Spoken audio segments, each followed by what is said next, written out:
Heard what they're doing? Who's doing? Scientists. Bringing the mammoth back. Oh yeah, they're genetically engineering it. They're a few sort of million bits and pieces away, but they reckon they're going to be able to build a living mammoth in 2 years, yeah. Really? Yeah, apparently, What sort of Jurassic Park type stuff? Sort of, yeah. Yeah. What do you think of that, Karl? Do we need them? What do you mean? Well, is it worth messing about? Because I always think, well, whoever's like knocking one of these together, right? Yeah. They must be pretty bright. Right? Yeah.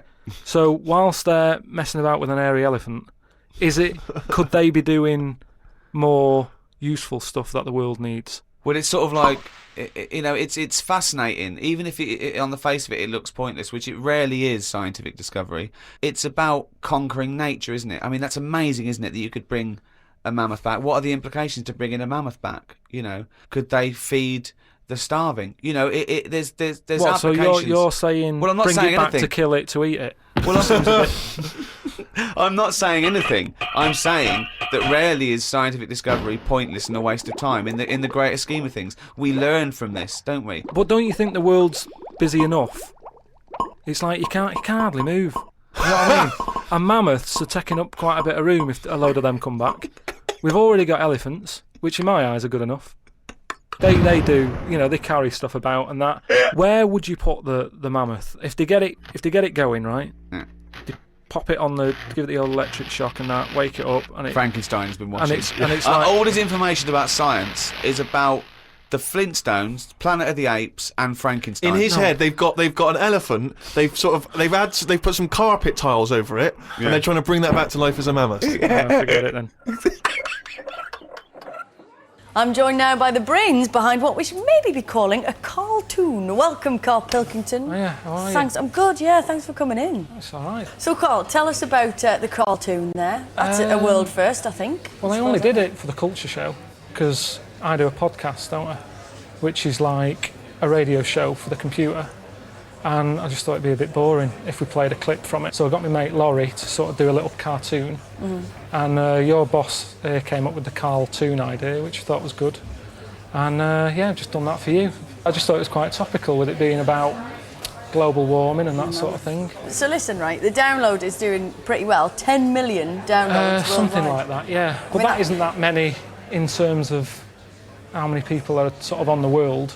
Is that many in terms of what you expected to achieve? When we did it, we thought we'd have about 10,000. So we put it out there, and it's had loads of downloads and that in like Australia and America, and had an Eskimo and that download it. Really? That was weird. That was kind of cool. So yeah, it's out there for everyone. And do you think that you'll kind of cash in on it now and take the megabucks? Yeah, I'm earning a few quid. Not that much. Yeah. Because I wouldn't be here talking to you. Yeah, well, exactly. You wouldn't bother, would you? No. I read recently in The Spectator, they've named you as Britain's funniest man. What do you think about that, about your following, your cult following?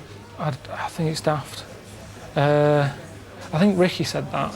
I think he means, because he knows a lot of like comedians and that, and I'm not a comedian, so I think he sort of means, as a normal bloke, I'm the one who makes him laugh, probably.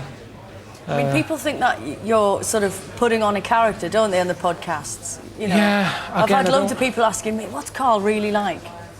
I don't understand that, because you must know people who are like me. Yeah. I'm not sort of... Well, I know you, Karl, so Yeah. So I'm an example, and I'm not mental, am I? I don't know if that's a term you can use. Yeah. But I'm just normal. I just want a normal life and everything. You remain a bit of an enigma, really. I mean, even Ricky has never been round your house, has he? No, I don't want him round the house. Why not? Well, because loads of cafes and stuff where we can meet. He doesn't have to come in my house. I've only got a small flat anyway. I was talking to him about it, and he was saying that it's become a bit of a kind of a chase situation between the two of you. He's trying to find out where you live. And he chased you through the street the other day. He did, yeah. He was like, where are you going? I said, I'm going home, which I shouldn't have said. And normally I sort of lie and say, I'm meeting someone. But he said, you're going home, are you? And then he said, I'm going to follow you. And I was like, no, you're not. And I looked behind and he was still there. So I started legging it. And he started legging it. And luckily I got away because I'm a bit fitter than him, and he was wearing shoes and I had He said it was trainers on. because you had trainers on, yeah. Well, yeah, but also, I mean, it's clear that I'm fitter than him. I don't know what he's playing at. Drawing It's attention just- to himself. He's got too much time on his hands, hasn't he, really, now?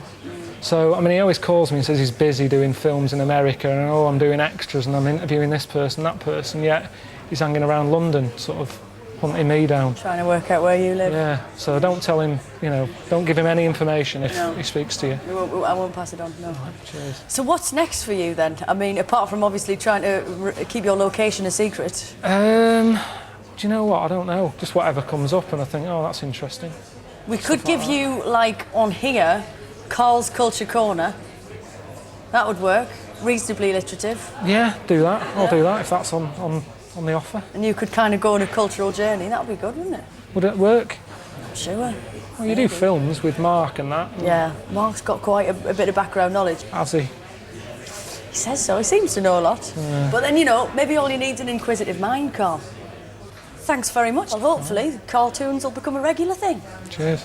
Moving on, artist Peter Howson shot to fame with work inspired by the hard men of Glasgow. But over the past few years, he's undergone one of the most talked about conversions in British art. His boxers and bouncers have been replaced by saints and angels. Howson's become our most collectible religious artist. He counts Madonna and Bob Geldof among his fans. Andrew Graham Dixon checks out Howson's latest exhibition to see if he really is resurrecting the art of religion. It's good, that. Thanks.